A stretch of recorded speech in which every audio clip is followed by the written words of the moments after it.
Be a barbecue hero with delicious, ultra-low net-carb hero bread, buns, and tortillas. Soft and fluffy, high in fiber, and with 0 grams of sugar, up to 10 grams of protein, coming in at under 100 calories per serving. Oh, and did I mention they taste like their mouth-watering traditional versions? I mean, what's not to love? Use code AH10 for 10% off your first Hero Bread purchase at hero.co. That's AH10 for 10% off at hero.co.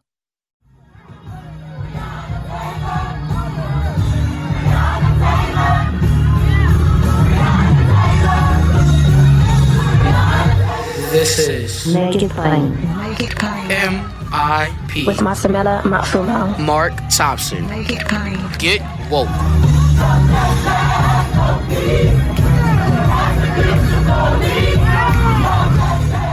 Ladies and gentlemen, we all, of course, are familiar with the Brady campaign. Today, though, we're going to talk with the Brady PAC, and we look forward to doing that with the executive director of the Brady PAC. And Brian, I should ask you if I'm pronouncing your last name correctly, but I'm going to give it a shot. Brian Lemek. Brian Lemek, that's me. Okay, beautiful. Got it right. How are you, buddy? I'm doing great, Mark. So happy to be here. Thank you. It's a pleasure to have you, but unfortunately, under the same circumstances that pretty much are averaging out to be a daily occurrence. Are they not in America? A mass shooting day. That's about the pace we're on, right? That's the math, Mark. It is just another day of being American. It's the price we pay. Of course, for those you don't know, I'm sure you've heard by now, unless, of course, you're numb to it, because that's another problem. There was another mass shooting in Orange County. Even a child was killed. First of all, Brian, what are your thoughts about why this is so prevalent here at the outset of 2021? I mean, easy access to guns is our number one issue here in America. Loopholes like we see now with the Brady background check system, the ability to purchase a firearm online without a background check, the ability to purchase one at a gun show, the ability to build a ghost gun without a background check, 3D printing guns are an issue. So we have easy access to firearms. We are now getting back out into the public. Things are starting to open a little bit more. And here we go. The inevitable happens. And what frustrates me, Mark, is that we hear this should not become the new normal. We heard a lot of lawmakers say that. And it's like, no, look, man, this is the normal. This is America. It's really, I guess the concern too for you all is that the House has made its moves, but it's the Senate that's the problem, right? And that's what you all are calling for. You're saying that the Senate, I mean, how many more, they're just going to keep letting these mass shootings happen before I mean, what is it? Yeah, and let's not forget about the everyday shootings, right? The things that we're seeing in communities that are disproportionately impacted by voter suppression and are disproportionately impacted by climate, disproportionately impacted by gun violence. Those communities every single day are facing this, right? And then let's also think about another issue, suicide. You know, and we see suicide as a major problem during COVID. It's going to continue to be a problem. So there's a lot of things we need to be addressing here. The House passed it. They passed it with bipartisan support. So you raise a great question. Why is it going to get held up in the Senate? Now, we don't even know when Schumer's going to bring it to the floor. And we got a lot of work to do before he does that, because I don't believe we have the votes right now to pass it. We do with a simple majority, but I don't know if we could do the filibuster. So that's something we're all working on at Brady PAC. That's something that the movement's working on. And that's something we need to see change. So I'm sure you too are an advocate for filibuster reform, aren't you? Yeah, it's. I wish that there was enough common sense out there, and I wish the lawmakers cared more about their constituents and their own brand, that they could pass this legislation, this life-saving legislation. But yeah, filibuster reform is something that unfortunately we might need to actually pass this, but it shouldn't have to be that way. Is it easier to get a gun, Brian, than it is to get a vaccination? Well, yeah, I can get a gun in an hour. I can go online right now, get a gun. So do we know anything about these specific most recent cases, Atlanta, Boulder, Orange County, where you can describe for us how all of that was in effect, how people were able to get these things too easily. Yeah, so some were done legal purchases. Some were just a legal purchase. They went through the program, they went through the system, and they purchased it legally. The issue that we face with Boulder is the NRA had a law changed that allowed this guy to get the gun quicker than he could have been, and it was an assault weapon, right? So they actually they had a lawsuit that changed the law. 6 days prior, he might not have been able to do that. So that's a real problem. That's just like a little reminder that while the NRA is frail, while they are weak, while they're not what they used to be, right, there's a little evidence that there is still some impact and still some influence there. Yeah. A friend is actually joining me later, Ian Millheiser. You may be familiar with him, but he's got a new book out on that very point about how even the GOP, they have enough power, obviously, in coalition with the NRA, to influence the courts so much they don't even need Congress. So to your point, the NRA knows it's weakened, but this was a court issue, a court case that enabled the dude in Boulder to get the gun. So Biden set aside $5.3 billion. Happy days. That's a good thing, right? Yeah, up from $900 million. Yeah. Yep, and there was a strong coalition made that happen, and so it really was. It's pretty impressive. One of the coalition members I'm very close to is Pastor Mike and Jeffrey and all that, and the whole fun piece. So he's been keeping us posted about that, and we talked last week to Igor Volsky at Guns Down America, nice. and that was clearly a diverse coalition. Alluding to something you said earlier, you talked about other communities. I mean, we see mass shootings, like you said, you got suicides, you got community violence going on all the time. This money would go to some of all of that, wouldn't it? Yeah, it's some violence interaction work. I spent, prior to gun violence prevention, I worked in conflict resolution. Good, okay. And it was an organization that used sport as a vehicle to bridge divides and to bring communities that wouldn't otherwise interact together. That is a program that's violent intervention. Right? That is giving an alternative. And it's not so different than other opportunities that exist, economic opportunities, etc.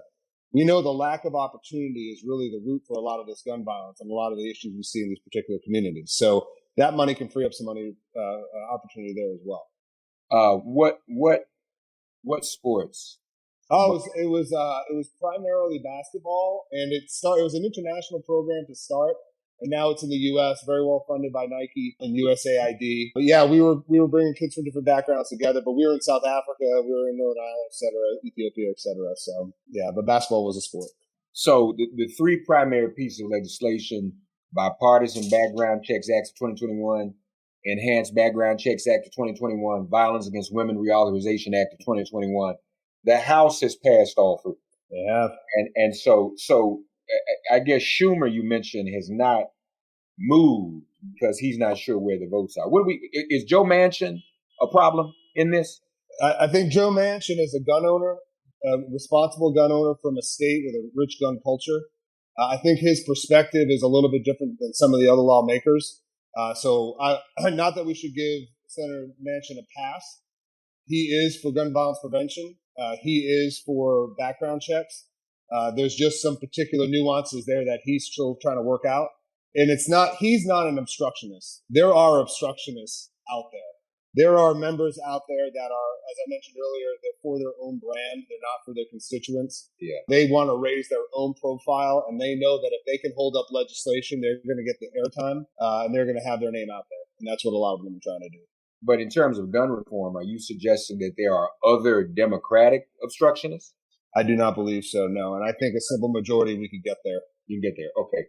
That's good. Now, this is a PAC. Brady PAC is a PAC. So this is other thing important, folks. As you know, Brian, I mean, our side did well in November, did well in an unprecedented way. People don't vote in special elections, did well in January. But we got to get in the habit of this. So let me ask you, are there gun reform candidates this year? Not just in 2022, but are there people this year that people need to be looking at and supporting? Yeah, so it's still early, and off year Q1, Q2 is where a lot of the legislative work happens, and not as much political. But because of some of the folks that are in Congress like right now, like Colorado 3 Lauren Boebert, This is the woman who, she just announced yesterday that any sort of gun reform is an attack on women. We're still trying to figure it out. She also, in a Senate here or in a committee meeting, had 4 firearms behind her. She has a restaurant that allows open carry.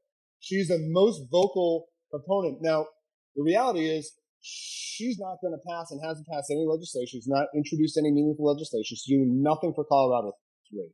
And there's a candidate, and I'm happy to share her name, Kerry Donovan, who's a state senator, who is an excellent candidate, a rancher, a firearm owner, understands the state very well, multiple generations in Colorado. That's someone that we're looking at right now. But we got to get the bad ones out, the good ones in. And as Sarah Brady said this famously, if you can't change the laws, you change the lawmakers. And that's what we're trying to do with our PAC. Amen. No, that's what you got to do.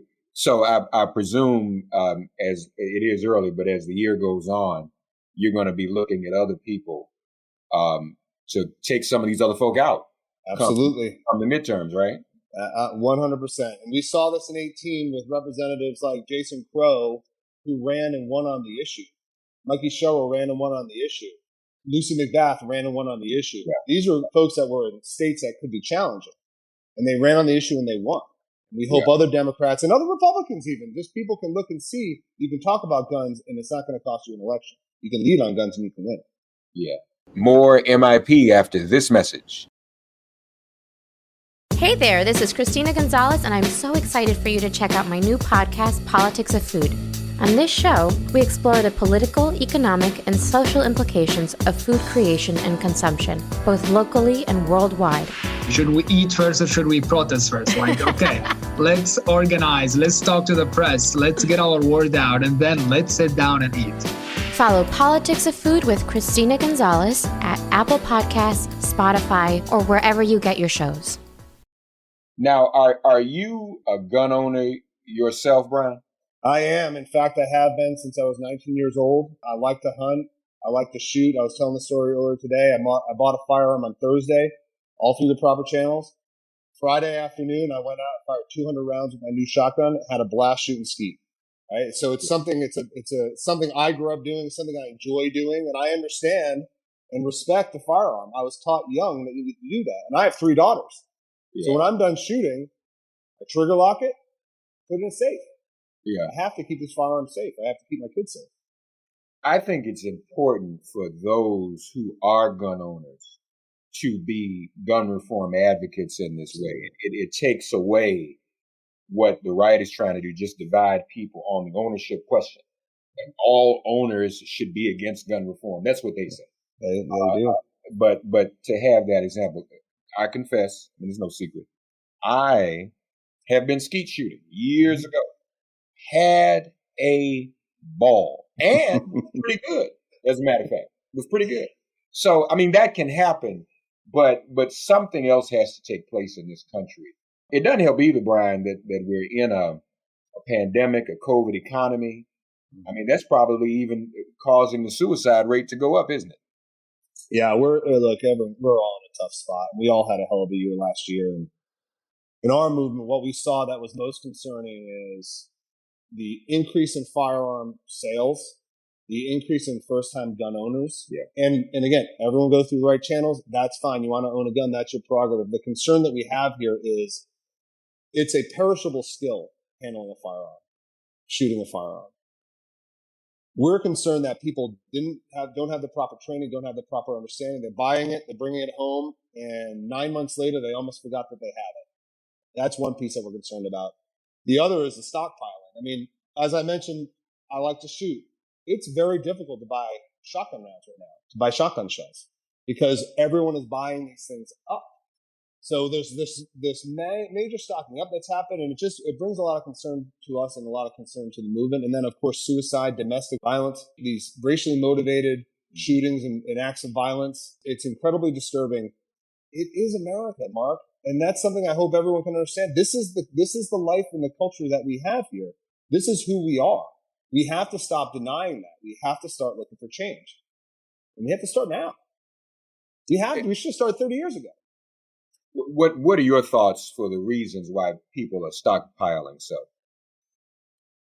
Joe Biden's president. They're going to take all the guns away. They're going to take everything away from us. It's the NRA narrative all over again. And it's the greatest falsehood out there. Is it troubling that even though the NRA is in decline, their influence on people's thinking is still sort of like Trump. Trump attacked Asians. He's gone. He's been deplatformed.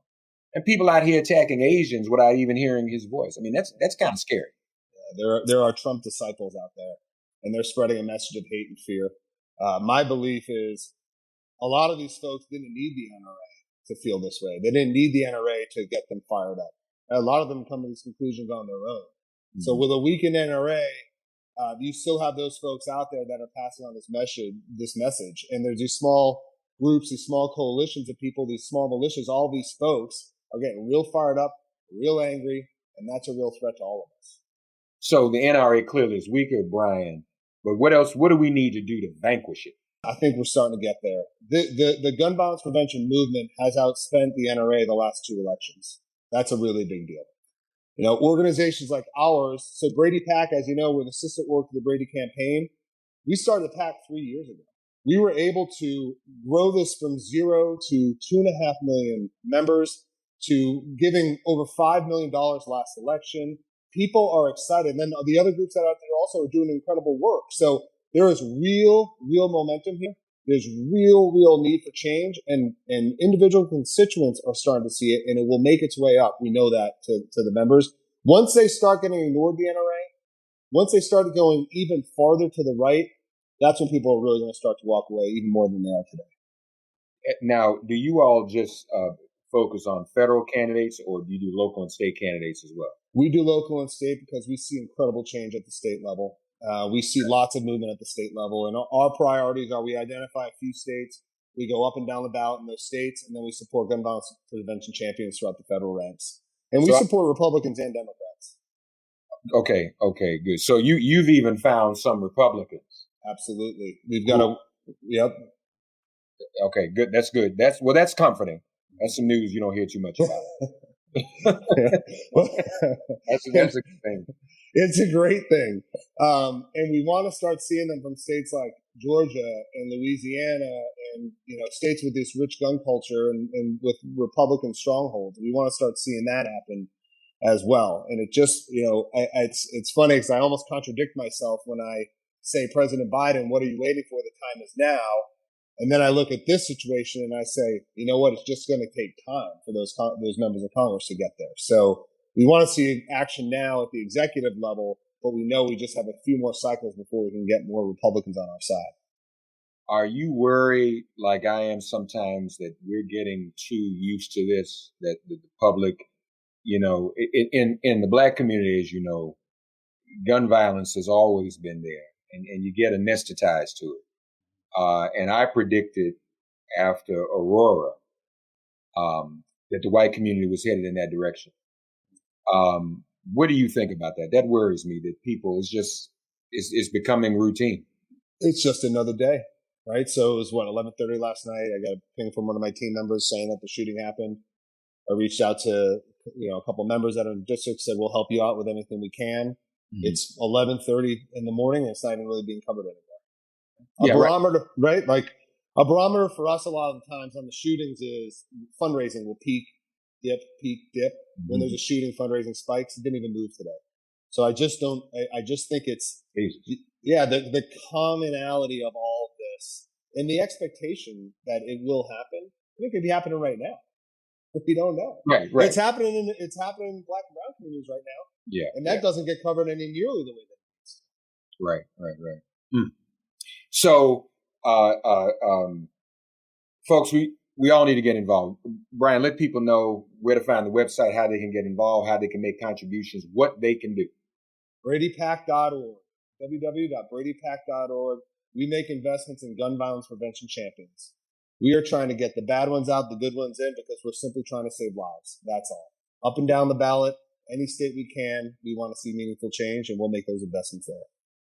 Folks, that's BradyPAC.org, and there is no other name most closely associated in the past few decades around this issue than name Brady. Mm-hmm. So you know what that stands for. So please, folks, get involved. Don't get comfortable. Don't give up, don't give in. But for the grace of God, it could be any one of us. I know a lot of us still think, well, that'll never happen to me. A year ago, some of us thought, I'll never get COVID, and everybody got it. So this is too common, and it's not just the mass shootings. That's the most unpredictable. But there's so many other forms of violence, and then the accidents too, Brian. Mm-hmm. I mean, people not being informed. I know it, and then the accidents, the kids get a hold of it. Yeah. So, folks, all this is important. And I like what you said. They're trying to elect, the Brady PAC is trying to elect gun violence prevention champions. So, folks, help them out, please, man. Please, sir. BradyPAC.org.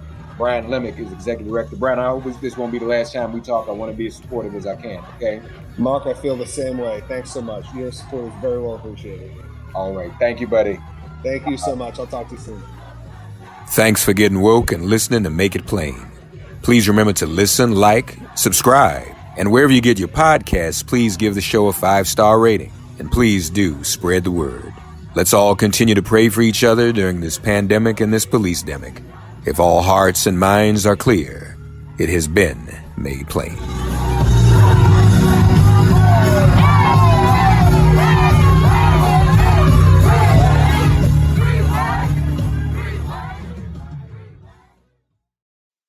Not all bread is created equal. And if you like yours soft, fluffy, moist, and delicious, then Hero Bread and Buns should be your first choice. But Hero Bread isn't just about taste and texture. It's high in fiber with ultra-low net carbs with 0 grams of sugar. Order today at hero.co and use the code AH10 to get 10% off your first purchase. That's AH10 at hero.co, HERO.co for 10% off your first purchase.